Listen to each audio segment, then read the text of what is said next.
అనంతపురం జిల్లా బొమ్మనహాల్ మండలంలో పశు సంవర్ధక శాఖ చేపట్టిన వినూత్న ప్రయోగం విజయవంతమైంది. పిండ మార్పిడి సాంకేతికతతో ఒంగోలు జాతి ఆవుకు గిర్ జాతి పెయ్య దూడ జన్మించింది. ఆధునిక వైద్య విధానాల ద్వారా మేలు జాతి పశు సంపదను వృద్ధి చేసే క్రమంలో చేపట్టిన ఈ అరుదైన ప్రయోగం స్థానిక రైతుల్లో కొత్త ఆశలు చిగురింపచేస్తోంది.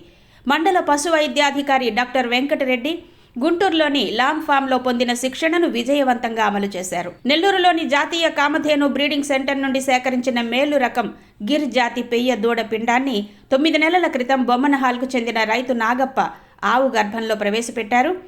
ఈ పిండం ఆరోగ్యంగా ఎదిగి 2 రోజుల క్రితం 33 కిలోల బరువుతో ఆరోగ్యకరమైన ఆవు దూడ జన్మించింది. దేశంలోనే అత్యధిక పాల ఉత్పత్తికి పేరుగాంచిన గిర్ జాతి పశువులను ఈ విధానం ద్వారా మన ప్రాంతంలోనూ అభివృద్ధి చేయవచ్చని జిల్లా పశుగణాభివృద్ధి సంస్థ ఈవో డాక్టర్ వెంకటేష్ తెలిపారు. సాధారణ పద్ధతుల్లో కాకుండా ఇలాంటి పిండ మార్పిడి విధానం వల్ల రైతులకు మేలు జాతి పశువులు లభిస్తాయని ఆయన పేర్కొన్నారు. తమ పశువులు ఎదకు వచ్చినప్పుడు రైతులు వెంటనే సమీపంలోని పశు వైద్యశాలను సంప్రదిస్తే ఇలాంటి అత్యాధునిక సాంకేతికతను అందుబాటులోకి తెస్తామని అధికారులు వెల్లడించారు.